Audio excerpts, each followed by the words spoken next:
le côté illégitime s'explique par le comportement des Congolais pendant cette élection. Mes prédécesseurs ont bien insisté sur le fait que les Congolais, et les Congolais le savent, ils sont restés chez eux. Et je crois, même si on ne partage pas les mêmes points de vue que Dave Mafoula, mais Dave Mafoula a eu l'avantage, en se présentant devant le président de la Cour constitutionnelle, de signifier au président de la Cour constitutionnelle qu'il y avait des vidéos où on a vu des préfets, où on a vu des députés en train de bourrer des urnes. Et ces vidéos existent. Ça veut dire que la légitimité de cette élection, de ce pouvoir, est sérieusement entamée. Et le président doit en prendre conscience. Mais Christian, Oui, mais quand moi, tu je reviens supprimes, sur ma question, Clément. Maintenant que vous constatez que d'abord ce pouvoir est illégitime, il est aussi illégal, qu'entendez-vous faire, qu'envisage le RFC cette fois-ci pour, évidemment, convertir, comme je l'ai dit, tous ces éléments-là en une victoire politique? Parce que la politique, comme on apprend, c'est aussi un problème de rapport mais de force. Qu'envisage faire j'en le... viens, j'en viens, Christian. Le RFC doit travailler pour capitaliser tout ça et faire en sorte que notre complicité avec la base soit très forte. Il ne s'agit plus pour le RFC. C'est bien que nous allons continuer à faire des émissions, c'est bien que nous allons certainement faire des conférences de presse, mais il faut que nous soyons en contact avec les Congolais pour qu'on leur explique sérieusement la situation que le pays vit. Parce qu'en fait, le message que le pouvoir a donné aux Congolais, c'est que nous sommes venus au pouvoir par les armes, nous ne respectons pas la loi, et ceux qui sont forts doivent venir par les armes. Et nous leur avons dit, nous, on a choisi la voie démocratique et la voie pacifique. Il y a un jeu de dupes. On nous dit qu'il faut que nous nous mettons à jour, alors que eux qui le demandent, ils ne sont pas à jour. Le président de la République n'est pas à jour. Il faut qu'il se conforme à la loi. Et c'est parce que les Congolais ont peur de dire au président de la République que c'est un Congolais comme nous et qu'il n'a pas le droit de violer la Constitution, qu'on a laissé faire trop de choses dans ce pays. Le président Denis Sassou Nguesso n'est pas au-dessus de la loi. Monsieur Perrin, le moment est grave. Les temps sont douloureux pour notre pays.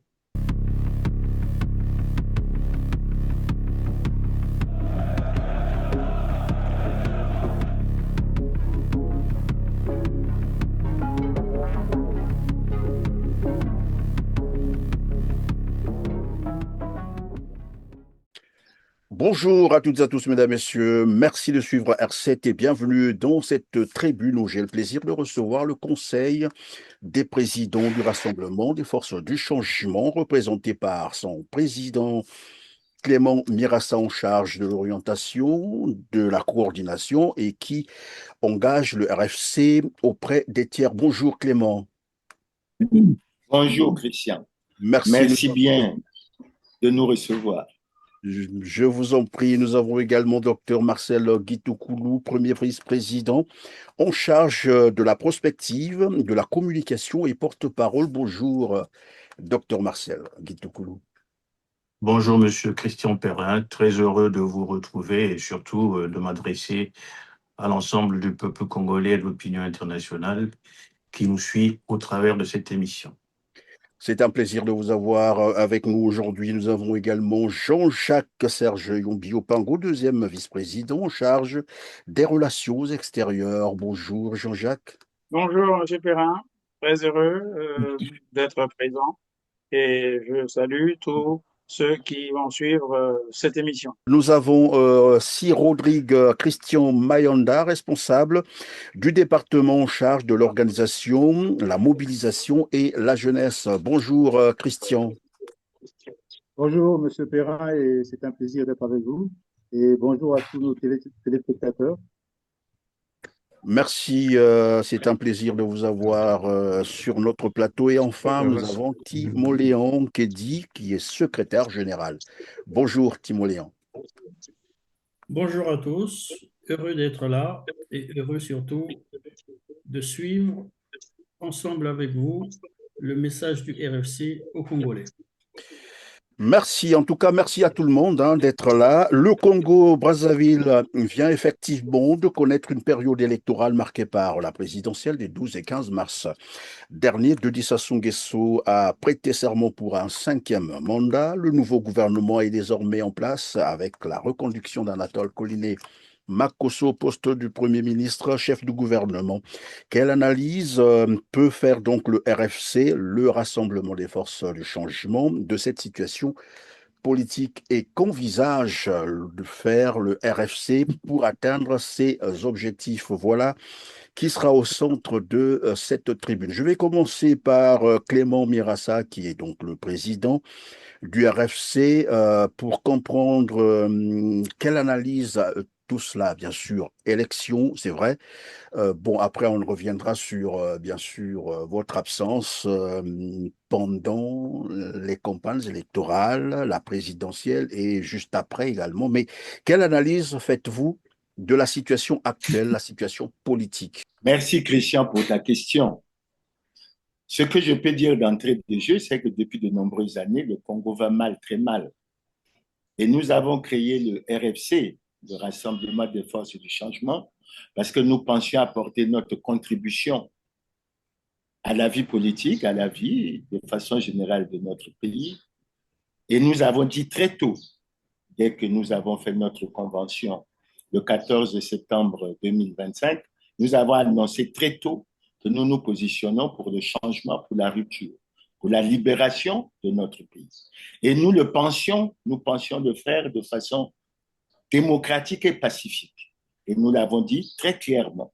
C'est pour ça que nous avons posé comme première condition de nous battre pour réaliser les conditions permissives pour la tenue d'une élection libre, démocratique et transparente. Malheureusement, le pouvoir s'y est opposé. Et il s'y est opposé parce qu'il a choisi, et tous les Congolais doivent le savoir, pour se maintenir coûte que coûte au pouvoir. Et il n'a pas voulu remplir les conditions permissives pour la tenue d'une élection telle que nous le souhaitons. C'est ça qui a fait, au-delà de notre discours, nous n'avons pas été présents à l'élection présidentielle, mais nous avons fait une campagne de sensibilisation au cours de laquelle nous avons expliqué un certain nombre de choses aux Congolais. Et parmi les choses que nous avons expliquées aux Congolais, c'est que cette élection n'était pas la nôtre.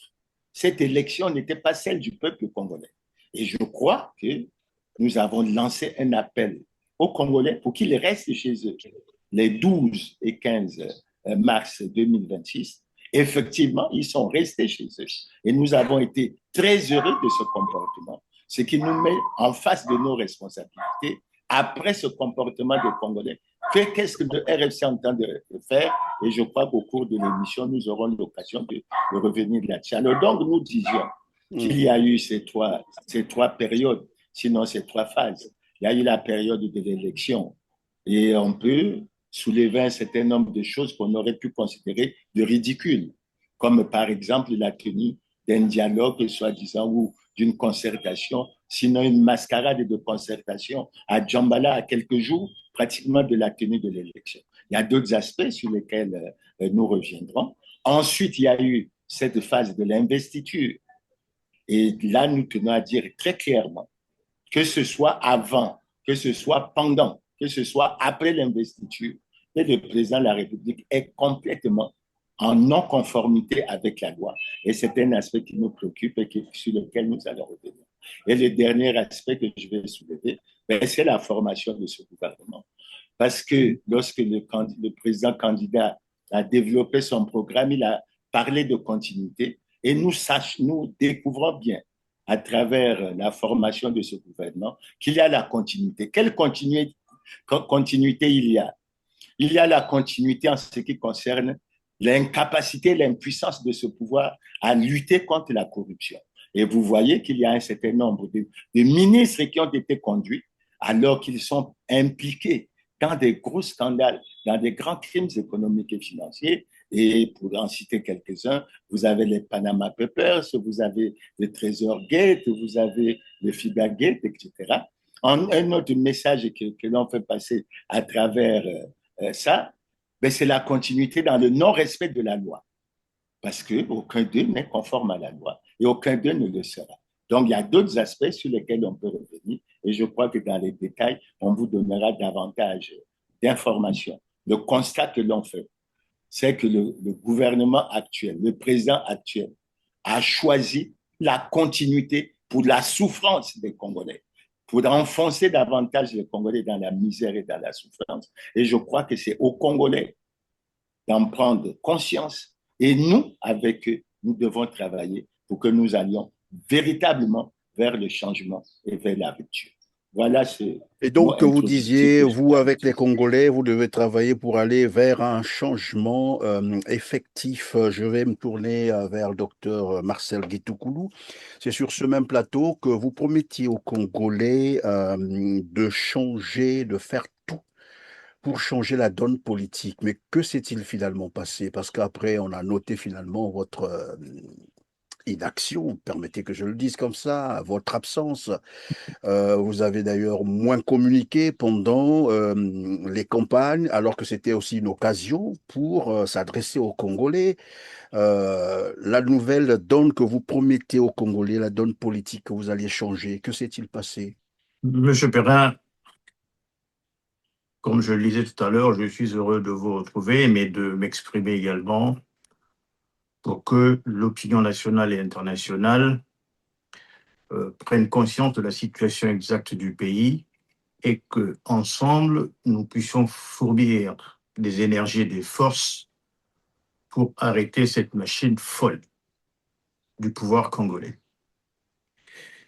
Effectivement, le pays a connu des événements importants, l'élection présidentielle, l'investiture du président et la communication du gouvernement tout récemment. Mais tout ceci pour le RFC ne veut rien dire. Ne veut rien dire. Pourquoi? Parce que le RFC l'avait déjà prédit et le RFC avait promis que tout ceci qui se passe dans un cadre d'illégitimité. Nous attendions que le pouvoir de Brazzaville ait son courage en main pour concéder aux conditions permissives d'une élection présidentielle libre, transparente, claire et acceptée par tous. Le pouvoir a fait plutôt le choix de se protéger. Se protéger de quoi? Se protéger de la justice populaire. Je comprends, c'est la logique qui conduit d'ailleurs à dire qu'on n'organise pas les élections pour les perdre, parce que tant les crimes financiers, tant les crimes économiques, tant les crimes de sang sont nombreux, crimes pour lesquels le pays attend des justifications de la part des auteurs. Chacun, dans le cas de la Constitution, doit pouvoir assumer les droits et les devoirs vis-à-vis de cette Constitution. Donc, ceci étant, le Conseil des présidents du Rassemblement des forces du changement, pendant cette période, a donné un mot d'ordre qui s'est révélé aujourd'hui une grande victoire pour le peuple congolais. Parce que le peuple a réussi à défier le pouvoir de Brazzaville, même s'il a réussi à organiser son élection, mais au moins, le peuple ne lui a pas donné le plaisir de se gargariser d'un taux de participation effectif. Aujourd'hui, on sait que les chiffres qui sont révélés aujourd'hui pour dire que le président a été élu à 94% et que les autres participants, on leur a concédé 6% des points à se partager, il faut simplement inverser. Pour dire que 94 ou 95% des Congolais sont restés à la maison en ayant positivement répondu à l'appel du RFC. Et c'est parce que justement cet appel a été répondu, a été favorablement accepté par le peuple, que le Rassemblement des forces de changement, aujourd'hui, à l'analyse de tout ce qui s'est passé, est résolu à continuer le combat qui est le sien dans le cadre de la mobilisation populaire et de la conscientisation nationale pour faire en sorte que le changement, si ce n'est aujourd'hui, mais en tout cas dans les tout prochains mois, puisse être possible. Et nous ne couperons jamais le contact avec le peuple congolais. D'ailleurs, nous serons là pour lui rappeler que c'est lui le maître, que nous, les politiques, ne sommes que les employés de ce peuple qui se saigne du matin au soir pour faire vivre l'État au travers de son travail, au travers de sa productivité dans les unités de production, mais également dans le cadre d'une activité de la paysannerie pauvre qui lutte pour sa survie. Nous avons aujourd'hui, en tant qu'opposition, le rôle et le devoir d'être pragmatique, mais d'être sur le terrain. Le pragmatisme veut dire que aujourd'hui, nous avons un président de fait pour lequel nous sommes appelés à démontrer l'illégitimité. C'est dans la délégitimation de cette élection, de ce nouveau mandat, que le peuple trouvera le salut pour le changement à venir.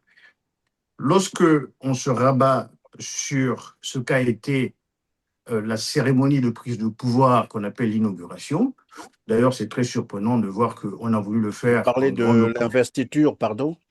la cérémonie d'investiture, je m'excuse, on a voulu faire cette investiture en grande pompe, mais il se trouve que cette grande pompe s'est transformée plutôt en un terrain, malheureusement, de manque de reconnaissance du peuple congolais vis-à-vis d'un président qui est élu à 94%, parce que lorsqu'il y a une simple activité sportive, le stade est plat. Alors là, y compris les prébendes qui sont distribuées pour appâter le peuple congolais, le pouvoir Oui, mais, a mais été... moi, c'est la question que je vous poserai peut-être. Tout à l'heure, vous avez dit, bon, il a été élu, évidemment, vous avez dit que la population a boycotté cette élection, a suivi les consignes que vous avez données. Il y a eu une forte abstention, tout le monde est d'accord là-dessus, mais dans le même temps, au stade, par rapport à ce que vous êtes en train de dire, mais sur les images, on a vu que le stade de la Concorde était bondé du monde. Comment expliquer ça, ce paradoxe? Ça ça se comprend aussi facilement. Premièrement, beaucoup sont partis parce qu'ils ont été appâtés par les moyens qui ont été mis à leur disposition pour les appeler à aller saluer l'investiture du président. Mais d'autre part, vous avez très bien vu que une fois l'investiture commencée, le président a fini son investiture quasiment tout seul avec ses invités.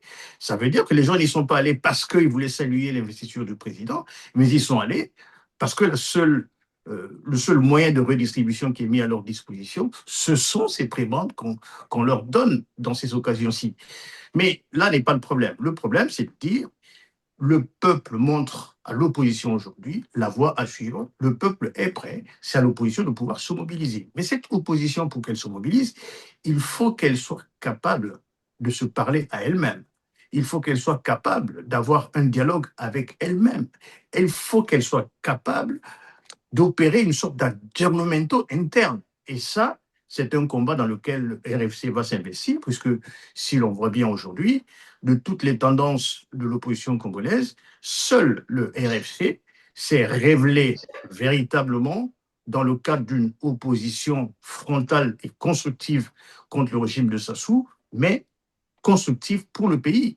Nous voulons que désormais, les Congolais qui se sentent l'âme de changer ce pays puissent accorder les violons, puissent discuter ensemble pour bâtir une stratégie. Si ce n'est être ensemble, mais au moins opérer des actions ensemble pour répondre aux attentes du peuple congolais.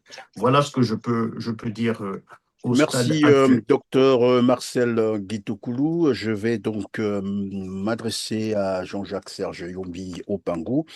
Alors, pour vous, c'est ce que j'ai cru comprendre. Je vous ai suivi au cours d'une émission. Vous affirmiez que bon, ce qui est fait, on attend 2031. Est-ce que c'est une manière de capituler pour dire, bon, écoutez, ils se sont encore imposés, pourquoi pas? Peut-être qu'ils ont encore triché, comme tout le monde le dit. Bon, les faits sont là, on attend 2020, 2031. Ou il faut peut-être travailler, changer de stratégie, comme vient de le dire docteur Marcel Nguitokoulou, que dans les mois à venir, pourquoi pas, il faut changer la donne.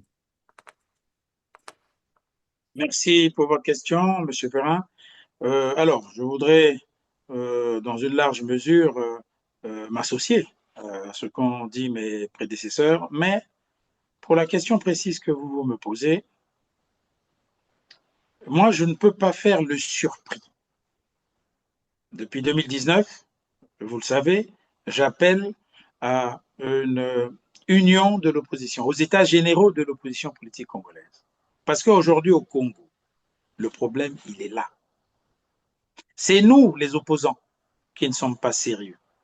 Quand j'ai dit à Paris, au Sénat, que l'élection de 2026 ne me préoccupait pas, ce n'était pas que je n'étais pas concerné. C'est parce que je partais du principe que tout ce qui se passe maintenant, tout ce que nous décrions maintenant était prévu. Nous, on aurait dû faire en sorte que cela n'existe pas. Malheureusement, dans notre pays, les autres, ils ont leur agenda, ils ont leurs moyens, et nous n'avons pas été capables d'être unis à l'époque pour dire voilà ce que nous voulons. Nous sommes des gens tellement sérieux que je l'ai même dit et je le redis, que le pouvoir en place est en train de vouloir nous faire comprendre que la seule solution est une solution militaire. Et j'ai même dit que tout ce que nous faisons aujourd'hui, c'est à partir du plan B jusqu'au plan Z, parce que le plan A, semble-t-il, serait plutôt militaire. Mais nous ne sommes pas des bats en guerre. Nous ne voulons pas aller en guerre. Aujourd'hui, pour moi, l'élection est passée. Ce qui s'est passé, moi, je n'ai pas été surpris du tout. La manière de faire, le gouvernement qu'on vient d'installer, je ne suis pas surpris du tout. Donc, je vais à la limite pas épiloguer là-dessus. Mais nous, aujourd'hui, RFC, qui sommes aujourd'hui vis-à-vis du peuple congolais, je pense, l'opposition la plus sérieuse. On doit, je pense, changer de paradigme et commencer à voir dans quelle mesure demain être sur le terrain, comme l'a si bien dit le premier vice-président, pour pouvoir expliquer aux populations que voilà notre façon de faire. Mais aujourd'hui, on ne peut pas être surpris que rien n'ait changé. Il faut savoir que c'était la marche vers le développement. C'est toujours cette marche qu'il fallait continuer la marche. Et aujourd'hui, c'est accélérant la marche. Donc, ne soyez pas surpris qu'il y ait un tome 3 de Colline Makosso, parce qu'ils sont toujours dans la même logique. Comment faire pour que cette logique change? Dans un pays où tout est, je vais dire, tout est fait pour que nous n'existions pas. Je pense que nous avons une chose à faire déjà avec la nouvelle équipe pour laquelle, en ce qui me concerne, chargé des relations extérieures, je vais prendre contact avec quelques-uns des responsables. Il faut déjà que nous puissions exister légalement, juridiquement. Pour pouvoir être aujourd'hui, on doit, comment dirais-je, bien qu'en souscrivant surtout ce qui a été dit par mes prédécesseurs, on doit faire en sorte que l'opposition réelle doit être reconnue et c'est nous qui devons être reconnus. On ne peut pas considérer tous ceux qui ont accompagné, on ne peut pas considérer tous ceux qui ont accompagné le président dans sa campagne étant des opposants. Et il faut qu'on le décrit, il faut qu'on le dise haut et fort, et il faut que nous arrivions à faire en sorte que le pouvoir en place reconnaisse que c'est nous les opposants. Parce que si on ne fait pas pardon, Jean-Jacques, vous êtes en train de demander une reconnaissance par le gouvernement congolais, c'est ça? Non, non, de toute façon, il faut bien qu'ils nous reconnaissent pour qu'on puisse agir. Nous, déjà, la reconnaissance, on l'a vis-à-vis du peuple. Parce que ce qui risque de se passer, c'est parce qu'on est dans des pays où il n'y a pas des gens comme Al Capone et tout ça. Sinon, le problème principal va se passer, on risque de se taper dessus entre opposants. Parce que c'est les autres opposants, pas nous, qui font le lit et le jeu du pouvoir. Et qui font qu'on sorte au niveau international, on commence à, je vais dire, on légitime à tort cette élection, alors que nous savons que tous ceux qui se sont présentés ont été gérés. Donc, il faut qu'on arrête de prendre le peuple pour des gens qui ne sont pas allés à l'école. Le peuple est prêt à nous suivre. Mais pour que le peuple nous suive, nous sommes sur le terrain ici. Si nous ne discutons pas avec le pouvoir, ils ne nous donneront jamais les accès. Ils vont toujours continuer à nous empêcher d'exister. Comme je l'ai déjà dit, ils nous dynamitent de l'intérieur, chaque entité politique. Quand on se réunit en termes de RFC, oui, on a les autorisations. Mais moi, je dis, il faut qu'on arrive légalement à montrer, il faut qu'on soit incontournable en termes d'opposition. Il faut qu'aujourd'hui, quand on parle d'opposition, on ne pense que RFC. Tous les autres, là, c'est n'importe quoi. Ils jouent le jeu du pouvoir. Alors, c'est eux qui, je dirais, sont aujourd'hui le problème des Congolais. sont Oui, mais aujourd'hui le problème des pardon, Congolais. Jean-Jacques, de vous arrêter comme ça. Vous dites c'est eux qui sont le problème des Congolais. Et tout à l'heure, je vous ai entendu d'ailleurs réclamer la vraie opposition, ce qui est une bonne chose, mais il faudrait que l'on se dise quand même que chacun est libre d'être opposant, de ne pas l'être, d'être au centre ou d'être avec vous, de ne pas être avec vous. L'opposition est multiple. Ça aussi, il faut peut-être qu'on commence à le reconnaître. Mais est-ce que le RFC, pour agir sur le terrain, a besoin de la caution des autres opposants, même si ce sont des opposants alignés, s'il faut le dire comme ça? Pour moi, non, non, il faut dire clairement, on n'a pas besoin. Mais nous, on doit, je vais dire, attirer ceux qui pensent réellement qu'ils sont des opposants, et il y en a de l'autre côté. Je pense que cette élection a montré quels sont ceux qui sont des opposants, ceux qui ne sont pas des opposants. Je vous l'explique pourquoi. Demain, on ne peut pas continuer à être hors jeu. Si demain nous allons, par exemple, à une élection ou n'importe quelle qu'elle soit, le quota des oppositions du pouvoir, ils ne vont pas nous considérer. Ça veut dire que nous allons être des fonctionnaires de l'opposition à vie, tant qu'on est obligé. On a en face de nous des gens qui ne comprennent pas notre, enfin, ils comprennent très bien notre langage. D'ailleurs, ils en ont peur et ils ne veulent pas du tout que nous puissions émerger. Ça, c'est clair que le RFC est la cible du pouvoir. Mais nous pouvons changer la donne. Nous pouvons changer la donne, mais pour changer la donne, à un moment donné, il faut bien discuter avec quelqu'un. Ça ne veut pas dire qu'on va se mettre à genoux, ça ne veut pas dire qu'on va aller chercher des prébendes là-bas, non. Mais dire que nous voulons jouer notre partition d'opposants, de réels opposants au pouvoir, ça ne veut pas dire qu'on va en aller en guerre. Mais il faut que ce soit nous qui jouions notre partition et non ceux qui jouent le jeu du pouvoir. Parce que comme je dis, bon, maintenant on a un certain âge, on a ce qu'on ne fait pas, mais il y a vraiment certaines personnes, excusez-moi le terme, mais qui méritent débat. Hein, parce qu'il s'agit de la vie du peuple congolais. On ne peut pas jouer avec la vie du peuple congolais comme le font certains opposants. Là. On ne peut pas jouer avec la vie du peuple congolais comme le font certains opposants. Aujourd'hui, il y a une nouvelle donne qui est là. On ne peut pas ne pas tenir compte de cette donne. Il faudrait bien que demain, il suffit qu'on veuille faire une action. Il faut bien écrire à quelqu'un. Bon, si on dit qu'on ne reconnaît personne là-bas, ça veut dire qu'on n'écrit personne, on devient maintenant dans la jungle. Il faut bien discuter avec les gens pour pouvoir avancer. Et je pense que cette élection, même si elle s'est passée comme elle s'est passée, comme nous l'avions prévu, mais aujourd'hui, je crois que les masques sont tombés. On sait qui est qui. Moi, je pense que nous avons le droit de revendiquer. Vis-à-vis du peuple, je pense que le message est passé. Le message est passé vis-à-vis du peuple parce que nos instructions ont été écoutées. Ils ont donné leurs chiffres. Ça ne nous surprend pas non plus.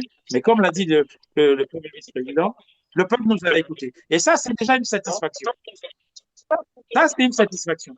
Mais on doit Merci. reconnaître aussi, on doit reconnaître aussi que même si on nous a écoutés, il y a une responsabilité aussi du pouvoir. Il y a une responsabilité du pouvoir parce que au Congo aujourd'hui, personne, élection ou pas élection, ne peut sortir sans son téléphone. Ils ont coupé à 6h40 les communications téléphoniques, ce qui a fait que même de leur côté, ils ont aggravé, si n'est augmenté, ça nous a rendu service d'ailleurs, le taux d'abstention. Mais il faut que eux aussi soient conscients que c'est eux qui ont poussé aussi. C'est une erreur qu'ils ont faite. Donc, je vais attendre d'autres questions, mais en ce qui me concerne, je pense que rien n'est perdu. Bien au contraire, cette élection, je pense, nous a donné la possibilité au peuple de voir qu'au niveau du RFC, nous sommes sérieux. Tout ce qui a été fait, tout ce qui a été décidé, nous l'avions prévu. Nous l'avions prévu, donc moi, je ne peux pas être étonné de ce qui se passe et je ne veux pas non plus trop commenter ce qui se passe parce que je m'y attends. Le plus important pour moi, c'est que le RFC s'organise et pour qu'on puisse s'organiser, il faut qu'on soit Merci. unis et il faut qu'on ratisse l'arbre. Il faut qu'on ratisse l'arbre. Voilà. Merci Jean-Jacques Sergio Biopango. Jean-Pierre Adiango, vous êtes responsable du département en charge des questions institutionnelles et des relations avec la société civile et les confessions religieuses. Nous savons que, je crois que c'était en juillet dernier. Une certaine partie de l'opposition avait été en sorte sanctionnée, c'est-à-dire ne figurait plus sur la liste des partis reconnus par l'État congolais. Tout à l'heure, Jean-Jacques Serge Yombio Pango parlait de la reconnaissance par l'État, certainement, de votre formation politique. Qu'est-ce qu'il en est à la date d'aujourd'hui? Est-ce que certains des partis qui composent évidemment votre plateforme ont été finalement, comme qui dirait, reconnus? Ou si ce n'est pas fait, comment vous entendez œuvrer sur le terrain sans cette reconnaissance? Merci Christian. Ça fait quelque temps on n'a plus eu l'occasion d'échanger avec vous sur R7 et dans le cadre du RFC, on est quand même resté présent. Parlant des partis membres du RFC qui ne sont pas reconnus par l'État, je crois que Jean-Jacques l'a dit, c'est simplement un moyen que le pouvoir utilise pour empêcher les voix discordantes de s'exprimer, pour empêcher les organisations susceptibles de porter un message contraire à son action puissent exister. Donc, cette reconnaissance, je dis qu'elle sera difficile à obtenir de bonne foi du pouvoir en place. Il faut bien que cette reconnaissance s'impose par elle-même en commençant par une reconnaissance massive de notre action, de notre position par le peuple. Et cela dépend du travail que nous devons faire avec le peuple. Et tout à l'heure, mes prédécesseurs ont parlé de l'abstention massive qui a été observée à l'élection. C'est un signal, certes, mais ça ne suffit pas pour renverser les choses. Et je dirais que cette abstention n'était pas, à mon humble avis, le seul fait de l'appel du RFC. Il y a eu plusieurs d'autres forces de la société civile, d'autres structures au niveau de la diaspora qui ont également appelé au peuple à rester chez soi. Je crois que cet appel a été entendu et qu'il y a bien des forces au-delà même du RFC qui ont porté le même message, le même appel au peuple et auquel le peuple a répondu.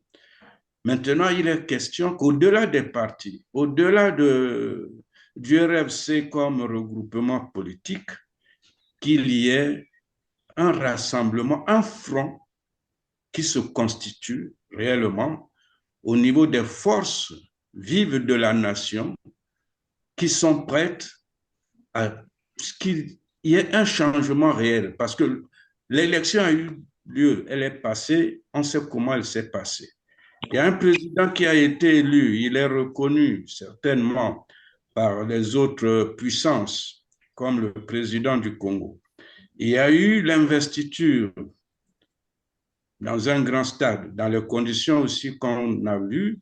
Le président Gitikoulo l'a dit, il y a eu un monde au début qui est allé là-bas parce qu'il y a de l'argent, il y a l'achat de confiance, parce que les gens sont appauvris pour être mieux manipulés. Et c'est ce qui s'est passé. Et la preuve, c'est que le monde qui a eu au début, ce n'est pas le monde qui a attendu la fin de la cérémonie pour sortir après le président qui a été investi. Il semble qu'il y en a beaucoup plus qui sont partis avant la fin de la cérémonie. Ceci est un signe fort que nous devons capitaliser. Nous, RFC, mais nous, avec les autres forces qui existent en dehors du RFC, qui ont pensé comme nous, qui ont appelé le peuple au boycott et qui ont été entendus. Il faut qu'il y ait ce travail de rapprochement, de constitution d'un front au-delà des partis politiques, au-delà des groupements politiques. Maintenant, ceux qui sont allés, qui ont accompagné, je crois que le peuple a pu déjà lui-même comprendre que ceux-là ne sont pas vraiment des opposants. Maintenant, on dit qu'est-ce qu'on va faire? Et je parle qu'il faut nécessairement un grand front qui se constitue. Et ce grand front doit se constituer autour de l'action que ce gouvernement va faire. Est-ce qu'il va changer son disque, son paradigme? Je dis non. Pour preuve, le nouveau gouvernement qui a été constitué, il est en augmentation en effectif. Donc, on augmente les charges. Est-ce que la crise est finie? La crise économique, l'endettement est résorbé et les ressources sont maintenant à flot pour augmenter les charges du gouvernement? Non. Pourquoi on augmente le nombre de ministres? Est-ce que c'est pour accélérer le développement? Il faut plus de ministres? Mais même en augmentant, qu'est-ce qu'on constate? Si on fait l'analyse, il y a plus d'anciens ministres que de nouveaux. Donc, est-ce que ces nouveaux, dans la proportion qu'on les a injectés, vont apporter une nouvelle dynamique réelle pour que l'action gouvernementale change et puisse commencer à s'attaquer aux problèmes des Congolais? Je dis non. Une autre analyse de la composition de ce gouvernement.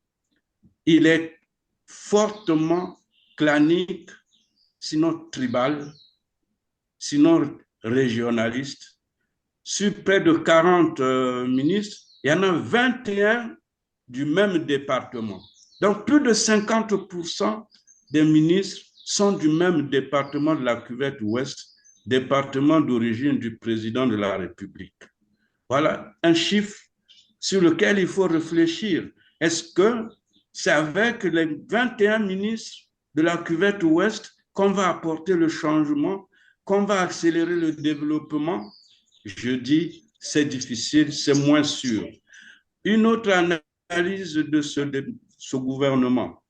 Il y a près de 11 enfants des ministres ou des anciens collaborateurs du président. 11 garçons et filles compris. Donc, c'est une continuité dans la médiocrité, dans les détournements, dans le laxisme, dans le refus de combattre les antivaleurs ou les vols, les détournements. Mais je ne vois pas comment on va accélérer le développement dans ces circonstances. Ce qui veut dire que, à entendre le discours d'investiture, avoir la composition du gouvernement actuel, aucun signe n'est donné que quelque chose va changer dans le sens de réduire la misère du peuple, de trouver des solutions aux problèmes d'eau, aux problèmes d'électricité, aux problèmes des voiries, aux problèmes de santé, aux problèmes d'éducation. Rien ne nous indique que ça va changer. Au contraire, il est fort probable que la situation s'aggrave. Et pour que comme la situation va s'aggraver, il faut que nous nous coalisions pour ne pas permettre d'attendre 5 ans de plus pendant lesquels la situation va s'aggraver. Nous devons surveiller les actes de ce gouvernement. Nous devons prendre acte de ce que la chose ne va pas changer, plutôt ça va s'aggraver, pour travailler avec le peuple à ce que le changement se produise sans attendre les 5 ans à venir qui viennent de commencer, avec un faux pas, un mauvais départ, avec la composition et la structure de ce gouvernement tel que je viens de l'analyser. Merci Jean-Pierre Adiangoy. Vous n'allez pas attendre les 5 ans, c'est trop parce que vous estimez que les choses vont s'empirer. Je vais donc me tourner vers Christian Mayanda. Vous êtes chargé de la mobilisation, responsable donc du département en charge de l'organisation, la mobilisation et la jeunesse. Oui, c'est vrai que toute l'opposition revendique disons, le fort taux d'abstention lors de la dernière présidentielle des 12 et 15 mars dernier.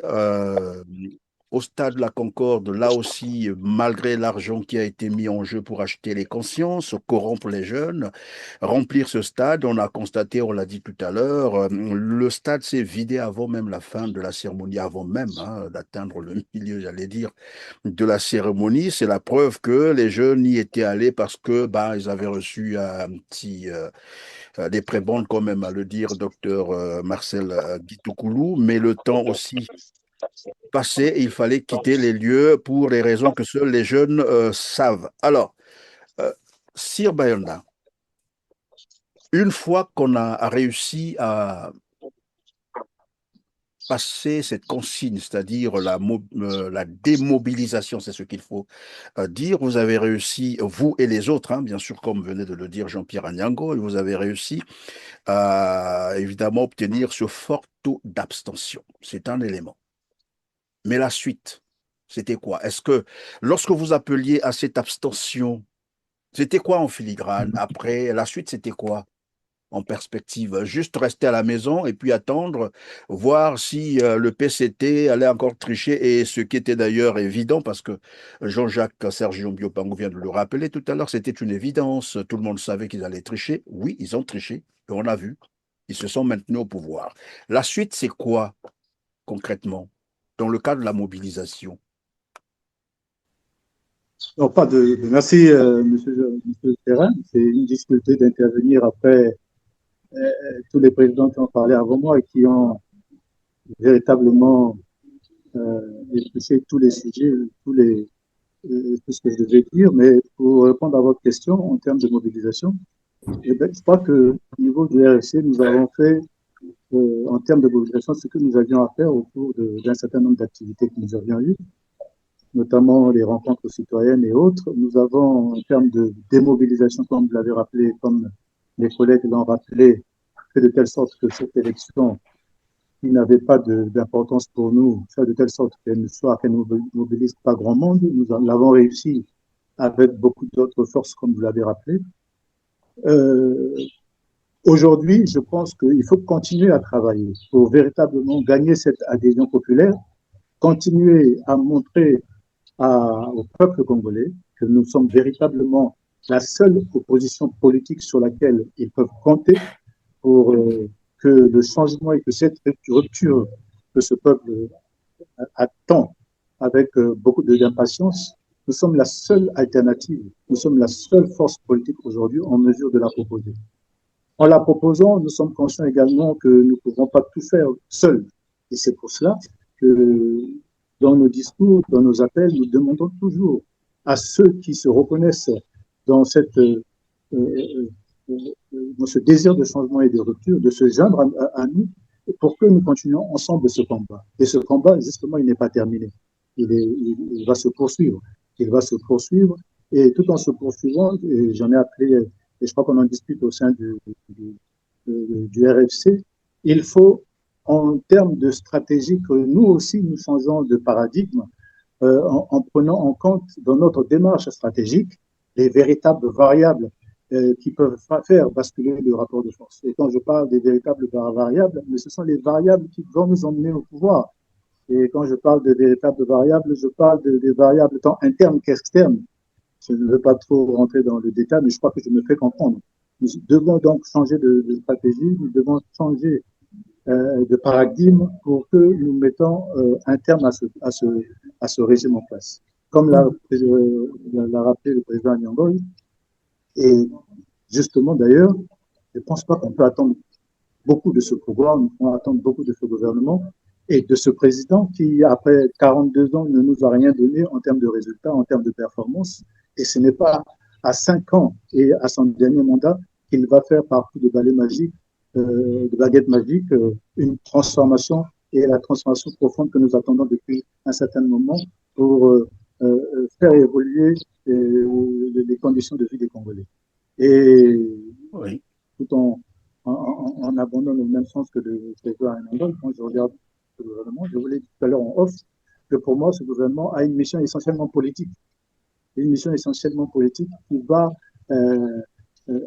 s'orienter plus à regarder comment assurer une succession politique, comment préparer la succession du président Denis Sassou Nguesso. Et quand on lit ce gouvernement, on s'aperçoit que c'est réellement l'objectif qui est là.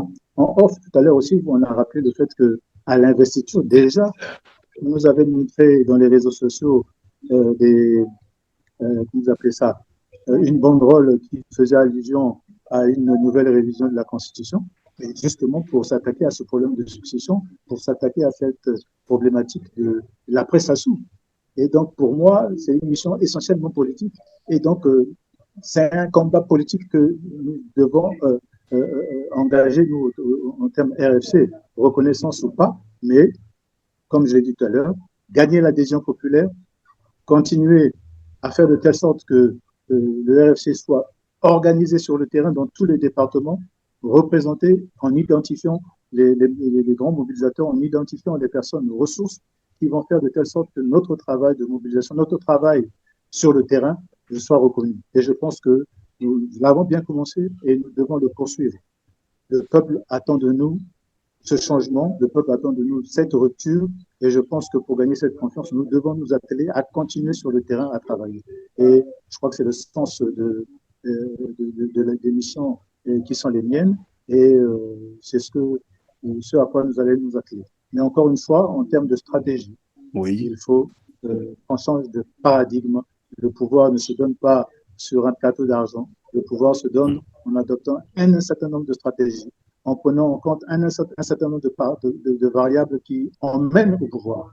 Variables économiques, variables financières, variables politiques à l'international quand en interne. Et je crois qu'ayant dit cela, je me fais comprendre. Merci, Sir Christian Mayanda. Clément Birassa, tout à l'heure, on vient de nous rappeler le pouvoir ne se donne pas sur un plateau d'argent, le pouvoir s'arrache. Je voudrais comprendre avec vous, avec tout ce qu'on vient déjà d'entendre, comment entendez-vous convertir, s'il faut le dire comme ça, euh, cette abstention, bien sûr, qui a été une réussite en une véritable victoire politique, c'est-à-dire arracher le pouvoir, pour utiliser les termes qu'il faut. Comment entendez-vous concrétiser cela une fois qu'on s'est abstenu, victoire? Nous avons parlé de ce qui s'est passé au stade de la Concorde, comment les jeunes se sont démobilisés vers la fin, c'est-à-dire avant la fin de la cérémonie. Tout ça sont des éléments, des indicateurs qui montrent que la population congolaise ne veut plus de ce pouvoir. Oui, ce sont là des éléments qu'on peut vérifier et démontrer. Ça, c'est bien. Mais vous, à votre niveau, comment entendez-vous convertir tous ces éléments-là en une véritable victoire politique, arracher le pouvoir? Je crois que votre organisation a été créée pour cela, pour prendre le pouvoir. Merci pour ta question, Christian. Mais je vais d'abord revenir sur un point que je considère comme extrêmement important, celui de la reconnaissance des partis. Et moi, je suis de ceux qui pensent que par rapport à ce problème, le Rassemblement des forces du changement ne doit pas se positionner, ne doit pas être en position de faiblesse. Pourquoi je le dis? La démarche qui a été prise pour reconnaître soi-disant des partis et avoir une certaine attitude vis-à-vis du Rassemblement, ce n'est rien d'autre qu'une exclusion. Ce n'est rien d'autre qu'une exclusion. Et je vais vous expliquer pourquoi. Le PCT n'est pas en conformité avec la loi. Je dis bien, le PCT n'est pas en conformité avec la loi. Et le PCT vit dans une situation de coup d'État permanent. Pourquoi le PCT n'est pas en conformité avec la loi? Depuis près de 2 ans, on s'efforce à expliquer aux Congolais. Le premier point, c'est qu'aucun membre de ce parti, élu ou nommé à une autre fonction, n'a daigné déclarer depuis 2002, donc depuis pratiquement un quart de siècle, son patrimoine, c'est-à-dire violant ainsi l'article 55 de la Constitution. Et le 16 avril dernier, le président Denis Sassou Nguesso a donné la preuve, tant à l'opinion nationale qu'internationale, qu'il ne pouvait pas déclarer son patrimoine. Parce que l'article 55 dit que la déclaration de patrimoine se fait au moment de la prise de fonction. Et il a pris les fonctions. Donc, au moment où il a pris les fonctions, il a violé la Constitution. Et le PCT, également, est dans cette situation. Pourquoi je le dis? Mais parce que si on suit les lois et règlements de la République, notamment la loi 20-2017 du 12 mai 2017, il est dit clairement que les partis, article 21, que les partis, article 26, que les partis ont le devoir de se conformer à la Constitution, ce que le PCT ne fait pas, puisqu'en plus, ils ont reconduit à 2 reprises, en 2019 et en 2025, Denis Sassou Nguesso comme président de la République. Ça veut dire quoi, Christian? Ça veut dire que le RFC doit se saisir de la loi. Je ne dis pas, c'est vrai qu'il ne respecte pas la loi. Nous devons nous saisir de la loi pour informer les dirigeants, y compris le président de la République, qui semble ne pas être au courant qu'il a violé la Constitution, qui semble ne pas être au courant que le PCT est en situation de violation de la Constitution.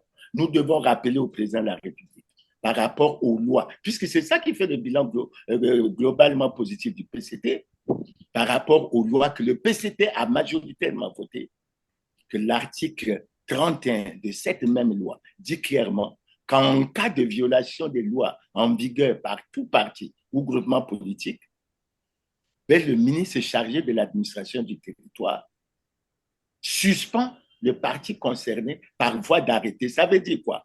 Ça veut dire que le PCT n'aurait pas dû participer à l'élection. Le PCT n'aurait pas dû participer à l'élection. Mais malgré ça, aujourd'hui, le PCT doit être sanctionné conformément à la loi. Maintenant, il faut que le président Sassou dise aux Congolais, le Congo n'est pas une monarchie, à ce que je sache. Le Congo n'est pas un empire. D'où vient que le président Sassou peut violer impunément les lois et les règlements de la République? D'où vient que le Parti congolais du travail peut se situer au-dessus des lois? C'est ça tout le problème. Et quand je l'ai dit, avant de répondre directement à votre question, je dis aux Congolais, et c'est ça l'une des missions que le RFC aura, à expliquer aux populations. Le président Sassou n'est pas en conformité avec la loi. Le PCT n'est pas en conformité avec la loi. Et en termes de droit, je ne suis pas juriste, mais en termes de droit, il faut expliquer aux Congolais que le président Sassou est en situation soit de faute grave, soit de haute trahison. Et tant pis pour le Parlement et l'Assemblée et le Sénat qui ont choisi de défendre l'anticonstitutionnalité. Et notre responsabilité en tant que RFC, d'après moi, c'est justement d'expliquer aux Congolais. Donc la reconnaissance qui a été faite n'est rien d'autre qu'un coup d'État permanent. Nous sommes dans le coup d'État permanent depuis 1997. La preuve. Oui, mais pardon, Clément Birassa, est-ce que dans le même temps, vous êtes en train de dire que là, le Congo va encore entrer, ou vient d'entrer encore, dans un mandat illégitime, puisque vous êtes en train de le démontrer là, Denis Sassou Nguesso étant hors la loi, le PCT hors la loi, vous l'avez même rappelé, qu'il a prêté serment, et au moment où il est en train de prêter serment, il est déjà, j'allais dire, il transgresse déjà la loi à l'instant même. Et donc là, nous entrons dans une phase d'un mandat illégitime. Voilà pourquoi je posais la question. C'est bien ça. Qu'envisagez-vous faire? Oui. Le côté illégitime s'explique par le comportement des Congolais pendant cette élection. Mes prédécesseurs ont bien insisté sur le fait que les Congolais, et les Congolais le savent, ils sont restés chez eux. Et je crois, même si on ne partage pas les mêmes points de vue que Dave Mafoula, mais Dave Mafoula a eu l'avantage, en se présentant devant le président de la Cour constitutionnelle, de signifier au président de la Cour constitutionnelle qu'il y avait des vidéos où on a vu des préfets, où on a vu des députés en train de bourrer des urnes. Et ces vidéos existent. Ça veut dire que la légitimité de cette élection, de ce pouvoir, est sérieusement entamée. Et le président doit en prendre conscience. Mais Christian, oui, mais moi, je reviens sur ma question, Clément. Maintenant que vous constatez que d'abord ce pouvoir est illégitime, il est aussi illégale. Qu'entendez-vous faire, qu'envisage le RFC cette fois-ci pour, évidemment, convertir, comme je l'ai dit, tous ces éléments-là en une victoire politique? Parce que la politique, comme on l'apprend, c'est aussi un problème de rapport Mais de force. Qu'envisage faire j'en viens, j'en viens, Christian. Le RFC doit travailler pour capitaliser tout ça et faire en sorte que notre complicité avec la base soit très forte. Il ne s'agit plus pour le RFC. C'est bien que nous allons continuer à faire des émissions, c'est bien que nous allons certainement faire des conférences de presse, mais il faut que nous soyons en contact avec les Congolais pour qu'on leur explique sérieusement la situation que le pays vit. Parce qu'en fait, le message que le pouvoir a donné aux Congolais, c'est que nous sommes venus au pouvoir par les armes, nous ne respectons pas la loi, et ceux qui sont forts doivent venir par les armes. Et nous leur avons dit, nous, on a choisi la voie démocratique et la voie pacifique. Et toi, tu m'as souvent rappelé que dans la voie démocratique que nous avons choisie, il y a des possibilités de manifestation, il y a des possibilités de meetings, etc. Et ça concerne le côté extrêmement stratégique. Et nous regarderons du point de vue de la stratégie comment nous allons continuer. Mais Christian, tous les Congolais, d'où qu'ils soient, doivent être préoccupés par le fait que le président Denis Sassou Nguesso n'est pas en conformité avec la loi depuis 2002. Quel est le message que le président Sassou veut faire passer? Il ne déclare pas son patrimoine. Il est président du Parti congolais du travail. Le message qu'il veut faire passer, c'est quoi? Et c'est là où les Congolais doivent savoir. Si je vous prends un cas que j'ai souvent évoqué lors des émissions, je prends le cas des retraités, Christian. En 9 mois, les retraités ont touché 5 pensions. Est-ce que c'est sérieux? Est-ce que ce n'est pas une violation de la loi? Est-ce que les retraités vont continuer à rester dans leur état? Moi, j'en suis un, et je dis pour les retraités, il faut que nous accordons pour que nous ayons des assemblées générales, que nous regardons quelles sont les propositions que nous pouvons faire, quelles sont les activités que nous pouvons mener pour que nos problèmes soient réglés. Et pour ce que tu dis, en ce qui me concerne, au niveau du RFC, je crois que le président Sir Mayanda vient d'évoquer un certain nombre de choses concernant la mobilisation. Nous allons y aller. La chose, c'est quoi? Parce qu'il faut expliquer aux Congolais aussi, Christian. Il ne faut pas que nous sous-estimons nos victoires. Le fait que Raymond Zéphirin Mboulou, qui est ministre depuis 2007, soit parti du ministère de l'Intérieur et de la décentralisation, je ne crois pas que c'était sa volonté. Mais c'est un constat de l'échec, du tripatouillage qu'il y a eu, de l'incapacité de mettre en place des commissions électorales véritablement indépendantes. C'est le fait de ne même pas être capable d'élaborer des listes électorales fiables. C'est tout ça. C'est tout ça. Donc, il faut que nous capitalisons ça. Et Raymond Zéphirin Mboulou, c'est quoi? Mais Raymond Zéphirin Mboulou, c'est le ministre qui devait sanctionner le PCT, mais qui n'a pas pu le faire parce qu'il en est membre du groupe. Donc, en ce qui concerne l'action que nous allons mener avec les Congolais, nous allons chercher à être en contact avec eux. Nous allons discuter avec eux. L'affaire de reconnaissance, il faut que Jean-Jacques vous explique correctement ce qui se passe. Il y a un jeu de dupes. On nous dit qu'il faut que nous nous mettons à jour, alors que eux qui le demandent, ils ne sont pas à jour. Le président de la République n'est pas à jour. Il faut qu'il se conforme à la loi. Et c'est parce que les Congolais ont peur de dire au président de la République que c'est un Congolais comme nous et qu'il n'a pas le droit de violer la Constitution, qu'on a laissé faire trop de choses dans ce pays. Le président Denis Sassou Nguesso n'est pas au-dessus de la loi. Et j'invite les membres du Parti congolais du travail à lire 2 articles de la Constitution. C'est l'article 50 de la Constitution qui dit que les Congolais ont le devoir de se conformer à la Constitution et aux lois et règlements de la République. Et ensuite, vous avez l'article 15 qui dit que tous les citoyens congolais sont égaux devant la loi. Il n'y a aucune disposition de cette Constitution qui autorise. Parce qu'en fait, on a fait quoi, Christian? On a créé un Congo, des gens qui sont intouchables, qui sont dans les crimes de sang, qui sont dans les crimes économiques et financiers. Tout ça, pourquoi?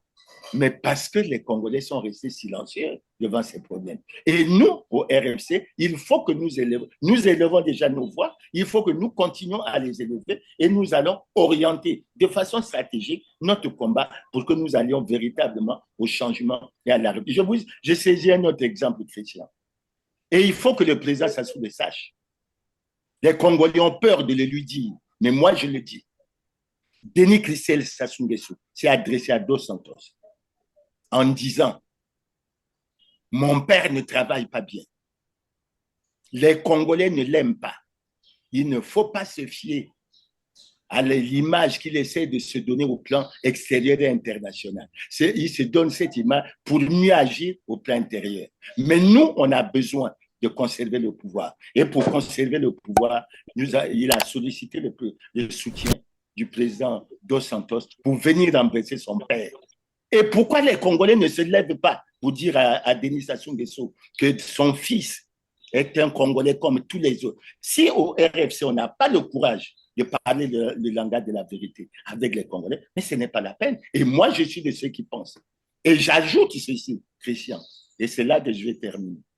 Nous devons dire en tant que RFC, au pouvoir actuel, que le vice-président Bouya est noyé dans beaucoup de scandales économiques et financiers. L'un des scandales, c'est le Panama Papers. Ce n'est pas Mirassa qui l'a révélé. Et dans ce scandale, tu le sais bien, tu peux le documenter, il est apparu que M. Jean-Jacques Bouya a un nombre impressionnant de comptes dans lesquels on peut comptabiliser plus de 2000 milliards de francs CFA. Et aucune enquête n'est ouverte. Alors, on est dans un pays où il y a des gens qui pensent qu'ils sont dans l'impunité, mais c'est les Congolais qui ont favorisé ça, parce que nous sommes restés silencieux. Donc, je dis, Christian, nous aurons un langage de vérité. Nous allons aborder un certain nombre de problèmes et nous allons avoir une stratégie en liaison avec le chargé de la mobilisation, toute l'équipe, pour que nous abordons franchement les problèmes et que nous les posons sur la table. Les Congolais souffrent trop. Trop, c'est trop. Christian, je pensais terminer, mais je t'ajoute un élément. Je t'ajoute un élément et je vais terminer par là. Pourquoi les gouvernants défient les Congolais?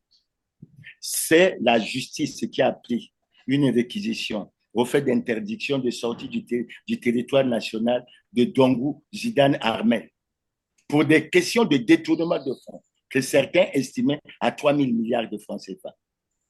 Par la suite, il y a eu un mandat d'arrêt international qui a été lancé. Et comment M. Dongou Zidane Armel peut se retrouver dans les équipes de campagne de Denis Sassou Nguesso dans l'Ankenya Lima?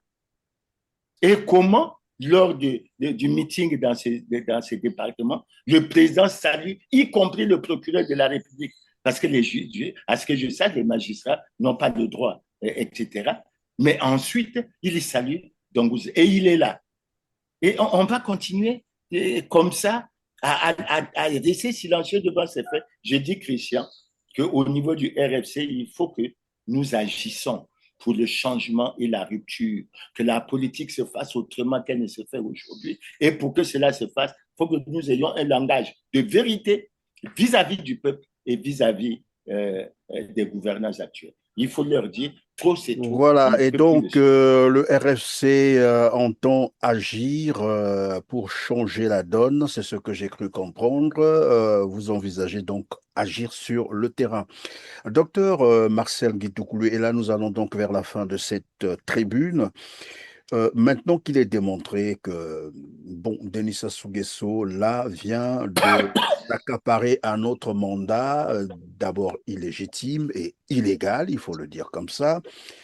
Tout a été démontré tout à l'heure. Clément Mirassa y est revenu pour montrer que c'est d'abord le parti qu'il soutient, sa machine politique, le PCT, est hors la loi, lui-même est hors la loi. Et nous parlions tout à l'heure aussi de cet arrêté de Raymond Zéphirin Mboulou qui excluait certains partis. Mais bon, lorsqu'on lit cet arrêté, on se rend bien compte qu'il s'agissait d'un arrêté dont la validité normalement comptait pour l'année 2025. Donc je pense que nous sommes en 2026 et que cet arrêté n'a plus le droit d'être considéré en tant que tel. C'est ce que moi je pense. Bon, ça c'est une chose, c'est un fait. Tout à l'heure, on a parlé de la reconnaissance qu'il faut, bien sûr, du RFC par l'État congolais. Mais puisqu'il faut changer la donne, nous savons qu'en face, il y a une machine politique qui ne veut rien savoir de la loi, d'abord, qui ne veut rien savoir de la Constitution et qui travaille pour empêcher évidemment des organisations politiques comme les vôtres d'émerger ou de faire quoi que ce soit. Qu'entendez-vous donc faire maintenant pour quelle garantie vous donnez à la population congolaise qui désormais sait tout, qui n'attend plus rien de ce pouvoir en place, donc du Parti congolais du travail, le pouvoir du PCT, qu'envisage faire donc le RFC? Quelle garantie donner à la population congolaise? Est-ce continuer toujours à commenter l'actualité politique ou qu'est-ce que vous envisagez faire maintenant? Monsieur Perrin, le moment est grave. Les temps sont douloureux pour notre pays. Le mois est haïssable. Mais il est des occasions au cours desquelles il semble nécessaire parfois de dire et de redire les choses pour que nous soyons bien compris. Pour ma part, je ne suis pas arrivé en politique pour commenter l'actualité. Je viens en politique parce que, avec mes amis, avec tous les compatriotes qui suivent l'actualité politique dans le pays et qui parlent du changement, je recherche et nous recherchons la décision de faire plier ce pouvoir et de changer les choses dans le pays. Des actes que nous posons vont dans ce sens. Aujourd'hui, si vous êtes devant le RFC, c'est aussi parce que nous avons mouillé le maillot. C'est aussi parce que nous avons pris le mal à la racine pour instaurer un dialogue entre chapelles politiques, de façon à dessiner de nouveaux paradigmes et orienter le peuple dans un combat contre cet État néo-patrimonial. Vous le voyez très bien, comment il s'organise, comment il se centralise. Dans d'autres pays, sous d'autres cieux, qui ont connu les mêmes situations que le Congo, il n'y a que 2 acteurs qui sont capables de changer les choses, d'inverser la tendance que nous connaissons aujourd'hui. L'acteur principal, c'est le peuple lui-même. C'est le peuple qui est enchaîné dans cette histoire et c'est à lui de trouver les ressorts nécessaires pour se défaire des boulets aux pieds. Le deuxième acteur, c'est l'opposition politique. Donc, l'homme politique en tant que tel. Si l'homme politique ne mesure pas réellement la dimension dans sa responsabilité autour de tout ce qui se passe aujourd'hui et du destin que nous devons réserver au peuple, alors il s'arrête de faire de la politique. Si un opposant n'a pas compris qu'on ne peut parler d'opposant qu'au travers des preuves matérielles et pratiques de son opposition au système étatique néo-patrimonial du Congo aujourd'hui, alors il n'est plus opposant. Mais le rôle de l'homme politique, pour que les choses s'inversent et que le peuple, enfin, joue sa partition, c'est aussi de donner des directives claires, de tracer la route, de tracer le cap. S'il n'y a pas de route, s'il n'y a pas de cap, s'il n'y a pas de leadership, malheureusement, le peuple ne pourra mouvoir ou se mouvoir dans cette espèce d'imbroglio et dans cette espèce de manque de directives claires pour aller vers le combat. Nous l'avions dit dans nos communications au nom du RFC, le président Mirassa l'a rappelé, que cette élection n'était pas la nôtre parce que nous, l'élection que nous attendions, c'est celle qui avait les standards internationaux pour qu'elle soit reconnue et validée. une élection au cours de laquelle nous aurions pu faire entendre, nous, RFC, la voix du changement. Ça n'a pas été le cas. Nous ne lâchons pas le peuple, nous sommes avec lui et nous allons lui donner des directives claires. Vous savez, tout pouvoir dictatorial, pour prospérer, il tient le peuple par plusieurs bouts. Vous voyez la grogne sociale, mais cette grogne sociale est parfois une grogne sociale qui est construite de toutes pièces, affamer le peuple pour avoir une mainmise sur lui, de façon à continuer à gérer le pays à sa guise. Écoutez, dans les rues de Brazzaville, de Pointe-Noire, le dialogue, le président a payé les retraites, le président a payé les bourses, mais le président ne paye rien. Le président est un employé du peuple. Le gouvernement est un employé du peuple. C'est au peuple et c'est donc aux hommes politiques d'expliquer tout cela aux populations pour qu'elles prennent enfin la décision de changer le destin du pays.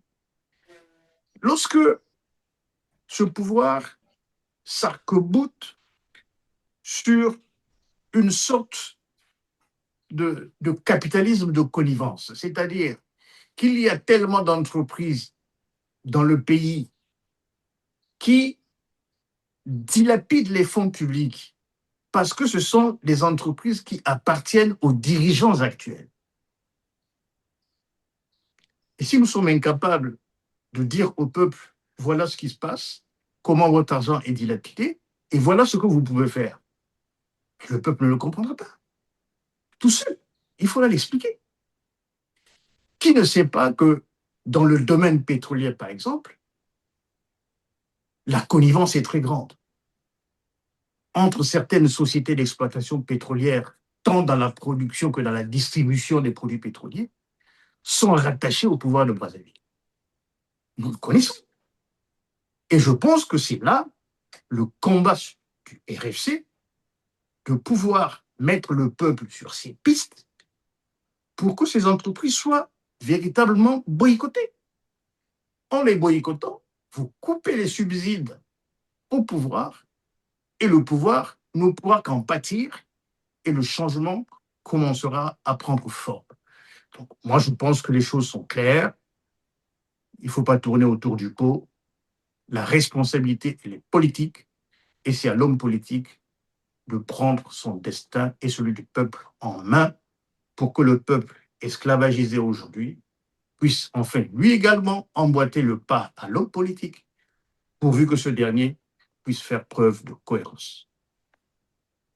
Merci, Dr Marcel Guitokoulou, Jean-Jacques Serge Yombi Opango. À la création du RFC, le Rassemblement des forces du changement, on a vu le PCT s'agiter et d'ailleurs proférer des menaces au point de rappeler aux Congolais ce qui s'est passé, les événements tragiques qu'a connu le Congo.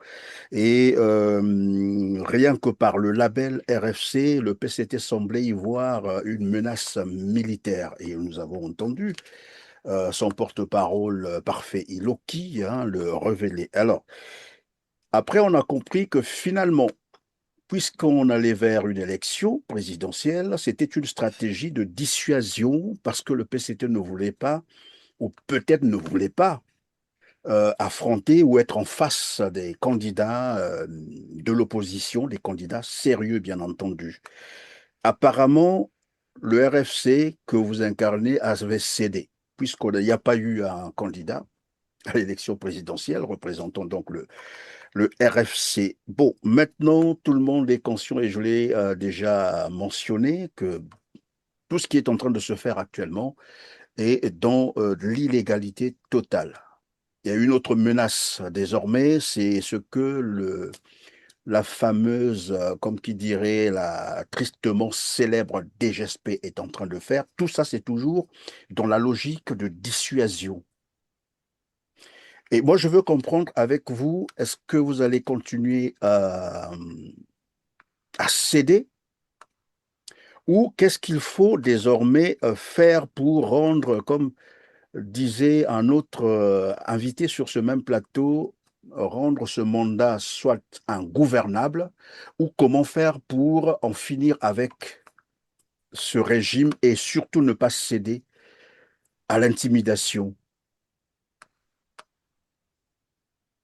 Merci pour cette deuxième question, M. Perrin.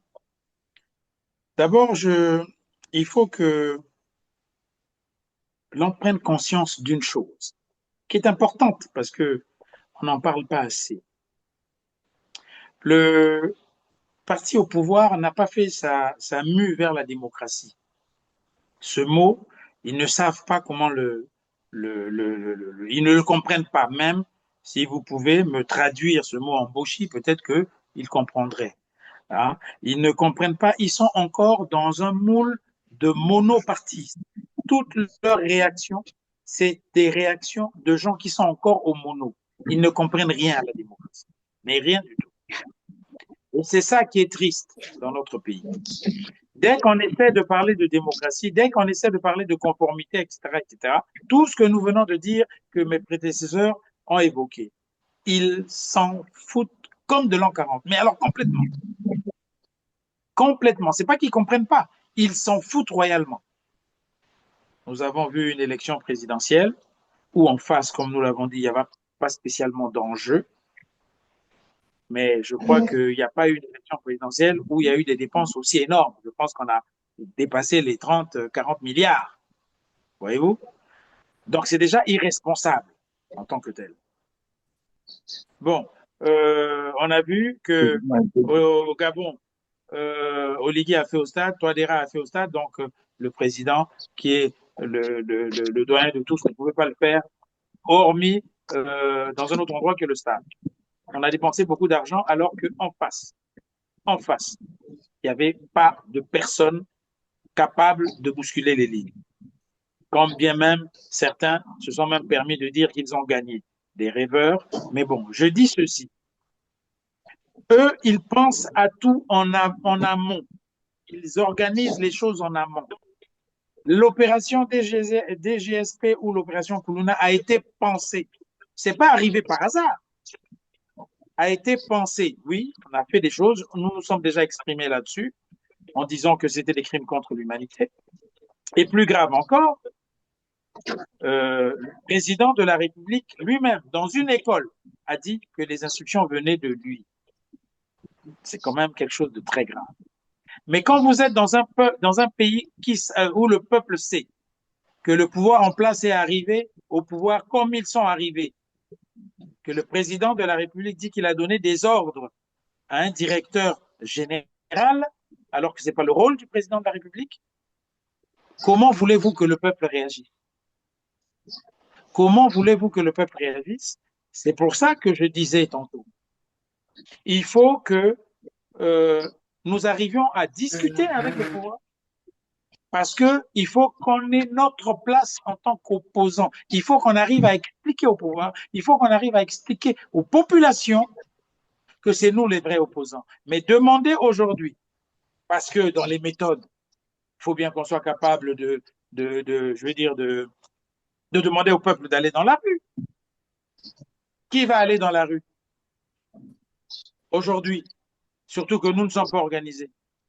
Il y a la grogne sociale, oui, il y a la grogne sociale, mais même les syndicats, etc., tous aujourd'hui, je commence à croire qu'ils sont payés par le pouvoir pour faire un peu de bruit, pour embrouiller les gens, parce que des gens qui ont 41 mois sans salaire, il y en a même dans certaines structures 80 mois sans salaire.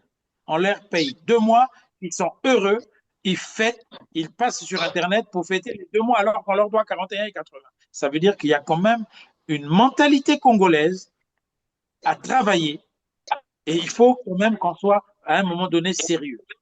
Nous sommes contents quand il y a des grèves et nous, en tant qu'opposants, on est contents. On dit bon, là-bas, ils sont en grève, c'est bon, essayons de contacter les grévistes. Pour n'importe quoi, on leur donne un peu de pain, là, terminé, la grève s'est arrêtée. Tout ça, c'est conditionné, tout ça, c'est géré par le pouvoir. Donc aujourd'hui, comment voulez-vous que nous, on change les choses si on n'a pas la confiance du peuple? Il y a une crise de confiance entre le peuple et l'opposition. Et pour ça, il faut qu'on arrive à être sérieux. Mais en plus, quand on n'est pas reconnu, Je vous parle, par exemple, du cas du RDD. Il y a certaines personnes qui ont peur de venir à des réunions parce qu'ils disent que non, on n'est pas reconnu.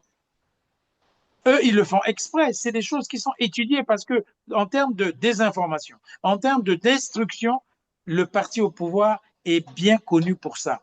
Quand nous avons créé le RFC, le jeune porte-parole qui, malheureusement, mon jeune frère, n'avait pas compris mon message. Il parle il oublie même ce qu'était la conférence nationale. Je crois qu'il devait être en étude. Mais nous sommes aussi allés à l'école, nous avons choisi les mots forts parce que nous voulons effectivement le changement. Nous voulons ce changement. Et le changement n'est pas encore là. Le changement existe que pour eux. C'est dans ce qu'ils rentrent dans leur poche. C'est tout ce qui les intéresse. Oui, mais c'est la question que je vous posais, pardon, Jean-Jacques Sergilo Biopango, c'est la question que je vous posais tout à l'heure. Comment vous entendez travailler pour désamorcer toutes ces stratégies de dissuasion? Parce que le PCT ne s'arrêtera pas. Tout ce qu'il fera, et peut-être après aussi ce mandat, c'est de continuer à dissuader. Et vous dites… Oui. Je dis encore ceci, M. Perrin. L'opposition a sa grande part, l'opposition du pouvoir a sa grande part dans ce désordre. Vous savez, il faut toujours prendre l'exemple, le peuple congolais n'est pas dupe. Si on leur explique les choses clairement, ils nous suivront. Ils nous suivront. À Mouyonzi, ils ont résisté. À Mouyonzi, ils ont résisté. Quand il y a eu ce duel, là-bas, ils ont résisté. Si nous nous organisons, comme dirait quelqu'un que j'ai bien connu, heureux sont ceux qui croient en l'organisation. Même les élections dont on parle, si nous sommes organisés, on peut y arriver. Je dis bien si nous sommes organisés. Je ne peux pas comprendre que vous voyez là, il y a certains qui ont fait les malins là, qui ont dit qu'ils se présentaient aux élections. Il y a des endroits où ils se sont présentés, il n'y avait même pas de scrutateurs, il n'y avait rien. Ça veut dire que ces gens sont juste allés faire du tourisme, mais ce sont ces gens-là qui sont extrêmement dangereux pour le peuple congolais. Si nous sommes organisés, quelle que soit la force, si nous organisons le peuple, je peux vous garantir qu'ils vont changer, eux, leur manière de danser sur la tête des Congolais. Parce que s'il y en a dans ce pays qui connaissent bien le rapport de force, c'est bien certaines personnes de ce pouvoir. Mais ce rapport de force, on peut le changer. Il n'y a pas plus fort que le peuple congolais. Il n'y a pas plus fort que le peuple congolais. Et il faut que le peuple congolais ait confiance en ceux qui veulent justement les rassembler pour. Si aujourd'hui, on arrive à faire une élection où à 6h40, on coupe le téléphone, on coupe Internet, mais pour des gens qui sont si forts, 6 sur 2, mais ne faites pas ça. Donc, pour moi, ça veut dire qu'on a en face de nous une espèce de coquille totalement vide qui sonne creux et qui ne vit que dans la menace. Comme on l'a déjà dit, dans la menace et dans l'argent. Mais le peuple congolais n'est pas dupe. Ce n'est pas parce qu'on a rempli 60 000 personnes que les 2 millions des Congolais, on les a convaincus. Non. Tout est possible. Évidemment, il y a des stratégies qu'on ne va pas vous mettre en place ici. Mais je peux vous dire que tout est possible. Nous devons quand même, en tout cas, en ce qui nous concerne, nous, avec les responsabilités que nous avons au niveau du RFC, nous allons prendre langue aussi avec ce pouvoir pour leur expliquer un certain nombre de choses. Parce qu'il y a certaines personnes qui sont là et qui peuvent aussi comprendre ce qu'on dit et expliquer ce que nous voulons. Mais le peuple congolais n'est pas dupe et le peuple est prêt. Contrairement à ce qu'on croit, le peuple est prêt. C'est que pour l'instant, ils n'ont pas une tête devant eux qui peut dire « go » et on y va. Pour l'instant, il n'y a pas ça. Le jour où le peuple, ou le jour où on sera unis, et le jour où on saura que, bon, on avance là et que le lead est là, je pense que le peuple va suivre. Il ne faut pas prendre le peuple pour des idiots. Je pense que le peuple va suivre. En face, j'estime que je voulais dire que quand on est si fort que ça, on ne fait pas une élection comme ça. Quand on est si fort que ça, on ne triche pas. Mais il ne faut pas oublier que le pouvoir ne peut pas changer une équipe qui gagne. Ils ne peuvent pas changer une équipe qui gagne. Et pour eux, l'équipe qui gagne, c'est l'équipe qui les maintient au pouvoir. Ce n'est pas l'équipe qui donne l'eau, ce n'est pas l'équipe qui donne l'électricité, ce n'est pas l'équipe qui paye le salaire. C'est juste l'équipe qui les maintient au pouvoir. C'est tout. C'est le seul but pour eux. C'est le seul but pour eux Et je peux vous garantir que tous au fond d'eux le pensent. Tous au fond d'eux le pensent. Et je l'ai déjà dit, je vais terminer là. Ces gens-là pensent que Dieu est leur employé, mais ils le pensent sincèrement. J'ai terminé. Merci Jean-Jacques Serge Yombi Opango. Jean-Pierre Anyango, nous sommes à la fin de cette émission. J'ai entendu dire, Jean-Jacques Serge Yombi Opango, le peuple est prêt. Le peuple est prêt et attend donc certainement un leader. Et dans le commun des Congolais, on a tendance à dire, ben, l'opposition est faible, les opposants rejettent la balle vers le peuple, c'est le peuple qui ne nous soutient pas. Qui doit conduire l'autre? C'est là tout le problème. Qui dira à l'autre, allons-y désormais, voilà, c'est pour la victoire, allons parce que tout est fin prêt. Christian, merci. Qui doit conduire l'autre? La réponse est certainement simple. Si on parle de leader, le peuple a besoin de leaders, mais les leaders émergent du peuple. Et lorsque nous parlons d'organiser des conférences ou des rencontres citoyennes avant l'élection, et que nous allons certainement reprendre obligatoirement, c'est pour qu'il y ait le pont entre ou l'ancrage de l'opposition avec le peuple. Mais je l'ai dit aussi que quand nous pas seulement parler de l'opposition, mais il y a la société civile. Ce peuple a des composantes. Il y a la société civile, il y a les partis politiques. Et dans les partis politiques, il y a des groupements dont le RFC. Mais il y a d'autres groupements qui existent, qui sont aussi de l'opposition. Il y a d'autres groupements qui existent, qui se réclament de l'opposition, mais qui sont proches du pouvoir. Ils sont déjà bien identifiés. Et il y a la société civile. Ensuite, il y a des syndicats. Le président Jean-Jacques l'a évoqué. Qu'est-ce qui peut faire que le parti politique ou le leader puisse donner un mot d'ordre qui soit écouté ou qui ne soit pas écouté lorsque des syndicats qui sont avec des travailleurs, qui représentent des travailleurs affamés, avec plusieurs mois sans salaire, mais qui lancent un mot d'ordre de grève et lorsqu'on paye un mois, ils annulent la grève. Les retraités avec plus de 50 mois de pension impayée. Et lorsqu'on leur paye un mois et on leur demande d'être sages, dixit Pierre Ngolo, président du Sénat, il dit ne faites pas de sitting, soyez sages, vous êtes des vieux et montrez l'exemple. Et on vous paye un mois de pension sur 51, vous annulez le sitting. En ce moment-là, c'est là où quand vous dites nous rejetons aussi la balle sur le peuple, c'est parce que nous, on peut appeler les gens. On dit, ça ne va pas. Mais qu'est-ce qui va répondre à cet appel? Ce sont les syndicats, c'est la société civile qui peut aussi prendre des initiatives.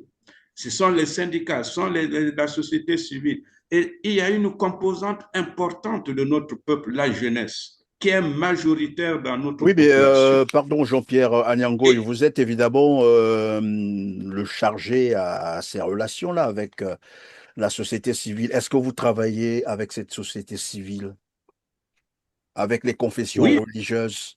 Parce que là aussi se pose un problème. Ce travail se fait, certainement qu'on l'a commencé pratiquement au même moment où on était dans la période préélectorale, avec toutes les manigances qu'il y a eu, les intimidations, et qui a fait que parfois ceux qui représentent ces couches sociales prennent peur et ne répondent pas aux appels. Mais nous disons, comme je l'ai dit au début, la vérité va se révéler, c'est que l'élection est passée, les pouvoirs qui accablent les Congolais sont là, ils ne vont pas changer. Ce n'est pas avec ce gouvernement dont j'ai décrit la composition. 50% des gens origine d'une même région, Christian, je vais vous donner même les détails. Hein. Vous avez la cuvette, 21 ministres, les plateaux, 3, le poule, 3, plus un ministre délégué, le Kwilu, 3, la Likwala, 2, la Sanga, 2, la cuvette ouest, 2, le Niari, 2, la Bouenza, 2. Et la cuvette à elle seule, 21 ministres. Vous voyez, cette composition-là montre que ce gouvernement, ce n'est pas un gouvernement qui est même représentatif de la communauté nationale, c'est un gouvernement qui est construit sur une base, celle de la conservation du pouvoir au niveau d'un clan, au niveau d'un département. Et si on parle des jeunes, on leur avait proclamé l'année de la jeunesse. On a su ce que ça donnait. À la fin, pendant la campagne, on nous dit, les jeunes, il n'y a plus de travail ni à la fonction publique, il n'y a pas de création d'entreprise, mais on dit, débrouillez-vous, prenez-vous en charge. Mais comment? Et ce sont les mêmes jeunes qui ont rempli les stades dans la vague bleue et dans le patriarche, derrière le patriarche. Mais je crois qu'aujourd'hui, ils vont voir que leur situation va rester la même. Ils pensaient que le patriarche, la vague bleue va arranger leur situation. Mais je crois que la vague bleue est passée, le patriarche est là, mais leurs problèmes vont s'aggraver. Et le message, je crois, va être celui-là, c'est toucher les gens, approcher les gens par rapport aux problèmes auxquels ils sont confrontés pour qu'il y ait une prise de conscience pour dire ce n'est pas les 5 000, ce n'est pas les 10 000 qu'on vous donne au sein du vague bleue. La vague bleue est passée, il y aura plus de 5 000, il y aura plus de 10 000. Le patriarche, la campagne est finie, il y aura plus de 10 000, il y aura plus de 5 000. L'investiture est passée, il y aura plus de 10 000, il y aura plus de 5 000. Il y aura devant les jeunes, la masse de ces jeunes, le chômage. Et c'est ça que nous allons travailler avec les jeunes, avec les syndicats, avec la société civile, pour qu'il y ait un front où tout le monde va prendre conscience et nous allons créer les conditions de renversement des rapports de force. Voilà, Christian Perrin, c'est pourquoi je disais que est-ce qu'on va attendre 5 ans de ce gouvernement? Il va résoudre quel problème? On n'a rien entendu du discours d'investiture, un engagement fort avec des actions fortes qu'on dit dans 100 jours, les 100 jours qui viennent, voilà ce qu'on va faire. Ce n'est pas la déclaration du gouvernement qui va faire là, qui va venir changer. Colonel Makosso avait 12 batailles, il n'a jamais rendu compte des 12 batailles que ça a transformé dans les conditions de vie des Congolais. C'est le même colonel Makosso qui est reconduit. Il va venir faire une déclaration devant le Parlement. Est-ce que ça va changer la condition des Congolais? Je ne crois pas. Donc, on a des atouts. Ce sont ces éléments sur lesquels le RFC va se déployer pour amener les uns et les autres là où ils sont, les syndicats, la société civile, les jeunes, à ce qu'on se réveille et qu'on crée réellement une nouvelle dynamique, parce que ce gouvernement ne va pas changer de paradigme. Le président Clément l'a rappelé. Le président élu ou en campagne, Djambala, dit honte aux voleurs, honte aux corrupteurs. Est-ce que les corrupteurs et les voleurs vont cesser parce qu'on leur dit honte? Ils connaissent la honte. Ils n'ont jamais connu la honte. Lui-même, le président avait déjà dit dans un discours que la honte ne tue pas. Le ridicule ne tue pas. La preuve, avec les Zidane, ils font la campagne pour revenir au pouvoir. Les RDVR qui étaient en prison, qui a fui, est revenu pour faire la campagne. Donc, qu'est-ce qui va changer? Mais rien ne va changer. Mais nous allons montrer aux populations que rien ne va changer et que si nous, on ne prend pas notre destin en main avec vous, ben, la situation sera plus dramatique.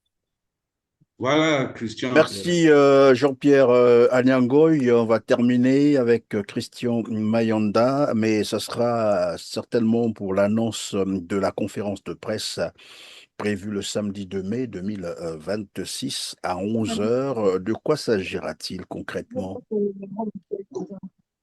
Oui, non, je disais que je voulais d'abord rebondir sur la question que vous aviez posée au président Yombi, parce que vous avez assimilé notre position pour l'élection présidentielle à une capitulation suite aux menaces, aux soi-disant menaces du chargé à la communication Hiloki.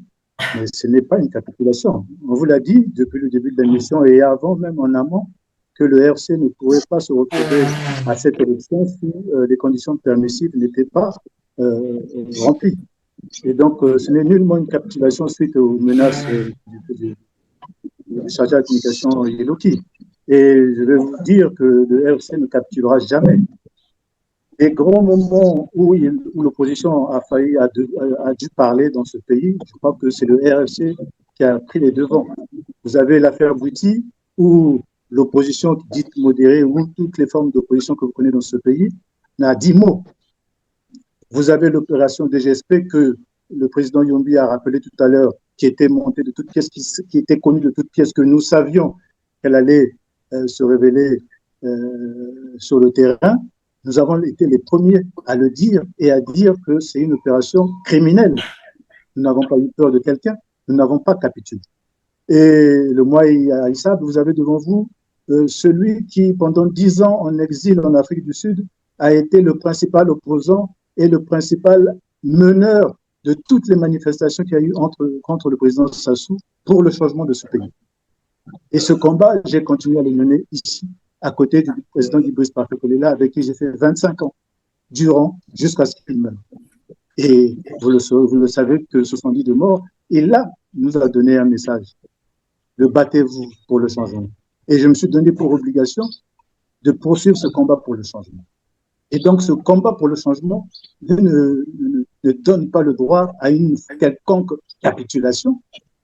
Ça nous demande d'être courageux, ça nous demande d'être des leaders déterminés, et nous savons à qui nous avons en face.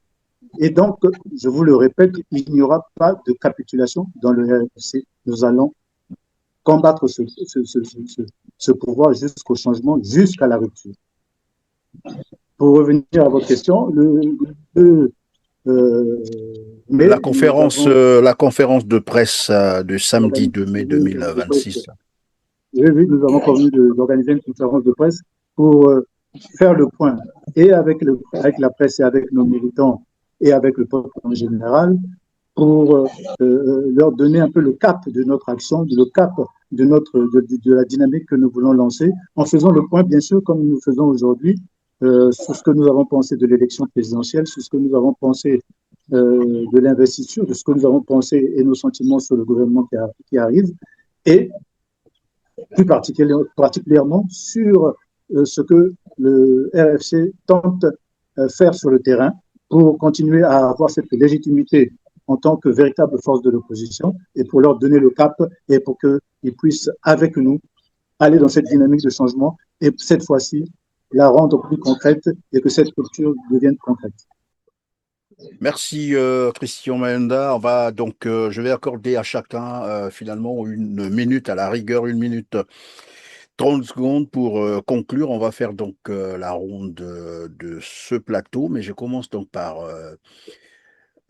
Clément Mirassa, président du RFC, sur la question parmi les jeunes, les Congolais qui veulent aussi du changement au Congo, il y a certains qui sont aujourd'hui aux arrêts. Et on peut dire pour les raisons d'opinion, c'est peut-être par là aussi qu'il faut conclure. Je pense également à Maître Kaben Masuka, à qui on a collé un motif qui n'existe pas. Et parmi eux, il y avait aussi des Centrafricains qui avaient été arrêtés, mais nous apprenons que les Centrafricains avaient été libérés, curieusement. Et le procès Kaben Masuka n'a jamais démarré, alors qu'on nous parlait d'une flagrance délit. Je rappelle ces éléments certainement que vous pourriez prendre également en compte dans votre conclusion. Merci Christian pour ces rappels. Le premier rappel, je vais le faire à l'endroit de l'affaire Maître Bob Kaben Masuka, je crois. Je crois qu'il faut que les gouvernants arrêtent d'être ridicules. On nous a parlé d'une affaire de flagrance avec des preuves, avec un certain nombre de choses, et nous avons appris comme vous que les Centrafricains ont déjà été libérés. Il y a eu une session criminelle, ça n'a pas été inscrit. Je ne suis pas juriste, mais je crois que lorsqu'il y a la flagrance, je crois que le procès ne tarde pas. Non, il ne faut pas qu'ils aient honte, qu'ils libèrent Maître Bob Kaben Masuka avec tous ces collatéraux, ceux qui ont été arrêtés avec lui. C'est vraiment ridicule. On cherche des poux dans la tête des gens et on veut créer des situations. Il faut qu'ils aillent là où il y a les vrais problèmes. Ça, c'est le premier aspect. Le deuxième aspect, parlant justement de la situation des jeunes, nous sommes préoccupés par la situation du jeune leader d'opinion, Jonas Fred Makita. J'ai vu des images avec des pieds enflés qui subit des tortures, qui est, dit-on, régulièrement envoyé dans une cellule appelée cellule KD, dit-on, une cellule des bandits où quand on vous envoie, vous êtes tabassé, vous ne buvez pas, etc. Maintenant, le dernier message, je l'adresse aux militants, aux Congolais, aux militants du RFC, aux militants des partis du RFC et aux Congolais en général. Ne baissons pas les bras. Le pays est en danger. Le pays va mal, très mal. Au-delà des promesses qui sont faites, vous avez des gens qui viennent vous parler d'un bilan positif alors qu'ils ne respectent aucune loi et règlement, aucune loi ni aucun règlement de la République. C'est très grave. La situation, elle est connue. Le pays va mal, mais il y a un problème que les Congolais pour lequel ils doivent prendre sérieusement conscience, c'est que ceux qui sont venus par les armes en 97 estiment qu'ils doivent y demeurer et ils doivent s'y installer, ici maintenir tout. C'est à nous de nous lever. C'est à nous de nous lever et nous, on prend l'engagement de faire en sorte que nous ayons un contact, que nous arrivons à une complicité avec la base. Et je dis aux Congolais, parce que Jean-Jacques a soulevé tout à l'heure un problème extrêmement important. Il y a parfois des militants qui ont peur parce qu'ils disent on n'a pas d'autorisation, on n'a pas de ceci. Mais le PCT n'a pas d'autorisation. C'est du banditisme qui est fait. Donc, à mon avis, sortons de la peur et faisons en sorte que chacun de nous apporte sa contribution pour la libération de ce pays. Et pour cette libération, il faut que nous œuvrons sérieusement pour le changement et la rupture. Ne comptons pas sur le Sénat, ne comptons pas sur l'Assemblée nationale. Ils sont les représentants du peuple, mais ils sont bien au courant de cette situation. Mais comme ils font partie du système, ils ont choisi de défendre ce système qui leur permet de s'enrichir, de mener la vie et de faire en sorte qu'ils ont rejoint le camp des nantis et ils ne s'occupent pas, ils sont indifférents à l'endroit du peuple. Voilà le message que je... Merci Jean-Jacques Sergio Biopango. Est-ce pour autant les Congolais doivent continuer à avoir peur de ne même pas assister aux réunions politiques parce que voilà, les partis ne seraient pas en conformité. Bon, bref, alors qu'on sait qu'évidemment, je l'ai rappelé tout à l'heure, que c'est arrêté compté pour 2025. Mais après, il y a d'autres pesanteurs, comme on l'a dit tout à l'heure, hein, d'autres activités, stratégies pour dissuader des Congolais à ne pas prendre part aux réunions politiques de l'opposition. Est-ce pour autant que les Congolais doivent continuer à nourrir cette peur alors qu'il faut libérer le pays? Non, pour un dernier mot, je lui dirais qu'effectivement, le peuple doit rester le peuple. Et le peuple, j'ai toujours dit que c'est toujours lui le plus fort. C'est le peuple le plus fort. Et j'ai toujours dit aussi que le peuple, semble-t-il, n'a pas encore touché le fond. Le jour où il touchera le fond, il va vouloir se relever, ça fera très mal. Ça fera très mal. Il faut que le peuple n'ait pas confiance à tous ceux qui prennent le président Denis Sassou Nguesso comme leur assurance vie. Parce que ce n'est que ça. Ces gens s'en foutent complètement du peuple. Il faut que les gens soient conscients qu'ils n'aiment pas le peuple et que le peuple doit compter sur nous, sur notre détermination pour les libérer de ce joug malfaisant. Voilà.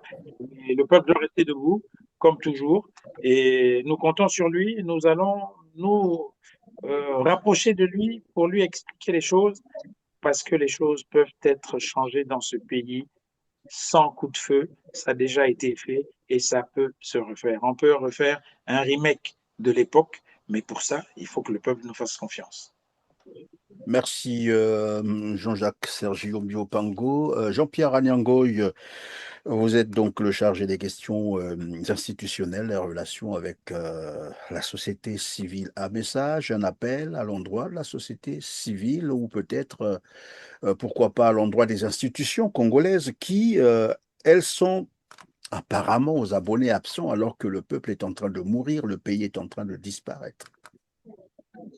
Un appel avant tout, certainement, aux couches sociales, aux couches de la population, parce que, comme dit Jean-Jacques, c'est le peuple qui est le souverain. Les institutions, elles sont déjà taillées sur mesure, et je viens de le démontrer. Là, j'ai parlé du gouvernement, mais après, si vous allez à l'Assemblée, ça va être la même chose. Si vous allez à la justice, on a vu le procureur de la République avec Zidane battre campagne. Donc, on ne peut rien attendre, ni de la justice, ni des institutions chargées de contrôle ou de la lutte contre la corruption. Ou peut-être aussi, pardon, dans la même logique, peut-être aussi on ne peut rien attendre de l'armée, puisqu'on a vu des généraux aussi battre campagne pour les généraux le battre colonel. campagne et danser. Donc, nous, le peuple doit se sauver et avec le peuple, les leaders politiques de la société civile. Un appel tout particulier à l'endroit de la couche de la jeunesse, parce que les 5 000, les 10 000, c'est réellement hypothéquer leur avenir pour 10 000, pour 5 000. C'est vraiment triste. La population congolaise est majoritairement jeune. Et ce sont ces jeunes qui doivent aussi participer à l'histoire et particulièrement à faire le changement. On ne peut pas faire le changement dans ce pays sans la jeunesse et la jeunesse ne peut pas participer à un changement dont elle sera la principale gagnante si elle ne prend pas conscience de ce qui se passe. Les discours du PCT et de son président qui encensent la jeunesse dans tous les discours, c'est de la démagogie. La preuve, quand ils font rentrer les ministres au gouvernement, j'ai cité tout à l'heure, il y a 11 nouveaux ministres jeunes, ce sont que les enfants des caciques du PCT. Vous entendrez les Obami-Tout, vous entendrez les Tister, vous entendrez tous les Babakas, ces 11 nouveaux ministres jeunes, ce sont les enfants des proches collaborateurs du président de la République. Ce sont les enfants des gouvernants qui sont en train de préparer leur continuité, leur remplacement par leurs enfants. Ce n'est pas les enfants des paysans, des ouvriers, ceux qui chôment, qui peinent à aller à l'école, qui même quand ils ont peiné pour avoir des diplômes, ce n'est pas ces enfants-là, quand Sassou dit qu'ils ne resteront pas au pouvoir éternellement et que les jeunes se préparent pour assurer la relève, mais il fait allusion à leurs enfants, en commençant par Kiki, ensuite les enfants des autres, les Vuba et les consorts, ce sont leurs enfants, les Ngolondele, bon voilà. Donc la jeunesse, celle-là, issue des parents pauvres, des paysans, des ouvriers, des abandonnés, des affamés, c'est pas votre pouvoir et prenez conscience, comme les jeunes des autres pays du monde, qui portent le changement. Et répondez aux appels du RFC, les syndicats qui représentent les travailleurs avec des mois accumulés de salaires impayés, des mairies, des CHU, de l'université, les retraités avec des pensions impayées et les syndicats. Ces syndicats, s'ils sont corrompus, mais les retraités, les salariés qui sont sans salaire, on ne les a pas corrompus, mais c'est la peur. Il faut sortir de la peur pour s'assumer. Merci. Sortir de la peur pour Et s'assumer. nous sommes prêts à assumer avec vous. Sir Merci. Christio Mayanda, on va terminer. Vous avez la minute de la conclusion sur, évidemment, la jeunesse, puisque vous êtes chargé de la mobilisation. Ici, c'est beaucoup plus la jeunesse qu'il faut interpeller.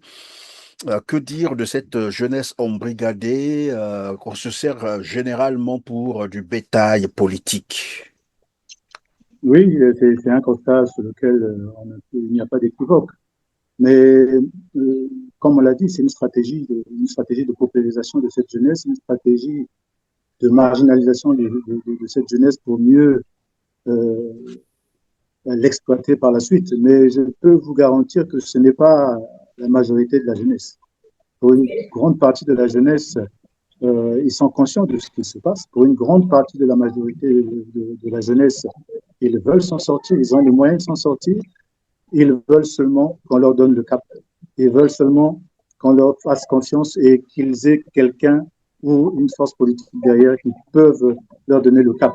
Et ils attendent seulement qu'on leur donne, on dirait, qu'on tifle le coup de sifflet et ils diront. C'est à nous de faire de telle sorte que nous sommes dignes de les représenter en leur proposant ce qu'ils attendent de nous, en leur écoutant. Et je pense que pour la majorité, ils sont conscients de ce qui se passe et pour la majorité, ils sont pour le changement et ils veulent la rupture. Et ils nous suivront. Merci. Merci beaucoup. Alors, docteur Marcel Guitoukoulou, vous êtes le premier vice-président. Vous allez donc conclure pour tout ce que nous venons d'entendre, tout ce que vous avez dit. Qu'est-ce qu'on retient en conclusion? La bataille continue. C'est ce que j'ai lu sur le flyer de la conférence de presse du 2 mai 2026 à 11 heures. Et comment cela va se passer? Monsieur Perrin, pour le changement, le combat continue et la victoire est certaine. Les forces du changement, en tout cas ce groupement politique, fidèle à ses engagements vis-à-vis du peuple congolais pour aider au changement dans la rupture, est prête à aller à la mobilisation populaire, y compris à la désobéissance civile si jamais ces positions ne sont pas écoutées, si jamais le peuple congolais n'est pas entendu. Mais puisque nous voulons nous adresser au peuple congolais et nous parlons au peuple congolais, Monsieur Perrin et mes chers collègues, permettez que je fasse un clin d'œil à ce peuple, puisque nombreux d'entre eux qui nous écoutent ne comprennent pas toujours ces mots aussi compliqués que nous employons en français. Avec votre permission, je vais pouvoir dire un petit mot en lingala. Batata, bamama bandeko, bayoko pe bakulaka ya ekolo Congo.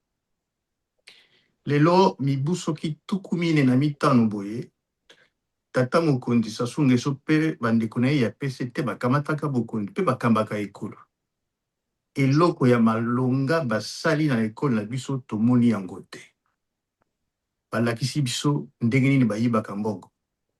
Balakisi biso ndenge nini babomaka bato. Kasi kopesa misala, kopesa bana mayele na classe, to kopesa lobiko na peuple congolais, bango bayebi mosala wana te. Lelo lisusu, tata mokonzi pe PCT, bauti kobuka lokuta monene, omiso ya mokolo ya mokili mobimba. Na koyebisaka ete mimekano miye miuti koleka, misalamaki malamu pe ye awuti kodwa ndingisa ya peuple congolais po akumba ekolo na biso na bambula mitano ezokoya. Soki na mibu tukumine na mitano asali ata eloko ya malonga te, tango ye azalaka na makasi. Lelo makasi ewuti kolongwa nzoto. Bokanisi te na mibu mitano oyo yende akutonga mboka, nakanisi ke te. Ye moko tango ya mimekano oyo ayebisi biso clairement. Honte aux voleurs, mais soni pona baye bakambo. Mais moyibi ya liboso nde na. Moyibi ya liboso nde yengoko. Moyibi ya liboso nde mwasi na ye. Moyibi ya liboso nde bana na ye. Moyibi ya liboso nde bandeko na ye ya politique. Bon ye ayokaka soni. Libota na ye nyonso wana ayokaka soni. Ayebisi biso lisusu ete na fonction publique kuna mosala eza lisusu te. Oui, très bien. Mais oyo aye bana, oyo aye bakoko, baza na misa. Bakomi bakulaka. Oyo biso tozalaka kaka bayoko. Nakanisi que tata mokonzi na mikolo mizali koya. Tokotika yo na kimia te. Soki oyoki masingi ya peuple te. Oh, oluki mindondo. Oluki mindondo. Yango nde na koyebisa na peuple congolais asa la confiance na RFC. Po biso tokolendisa etumba ya kobakola miyibi oyo mpe ba assassin na bokoti. Na Tony Binomik. Merci beaucoup. Merci, docteur Marcel Guitokoulou. Le combat continue, c'est ce que j'ai entendu, et la victoire sera certaine. En tout cas, grand merci à votre participation. Grand merci à tous ceux qui ont participé. Je rappelle ici Clément Mirassa, donc le président du RFC. J'ai eu Jean-Pierre Anyangoy, Jean-Jacques Serge Yombi Opango et Sir Christian Mayonda. Ça a été un grand plaisir de vous avoir eu sur R7, mais surtout d'avoir répondu à nos questions. Mesdames, Messieurs, vous avez compris que c'est la fin de cette tribune. Merci de nous avoir accompagnés. Faites des petits gestes, bien entendu, pour évidemment nous aider à parfaire notre référencement. Cliquez sur le petit pouce en l'air. Partagez cette tribune. Partagez autour de vous, à vos amis, vos parents. Et dites-nous en commentaire vos opinions, ce que vous pensez de cette tribune. Sur ce, on se dit au revoir et à très bientôt. Merci. Merci. À bientôt. Merci, Christian. Merci, Christian, et à bientôt. À bientôt. Merci. Merci. Merci.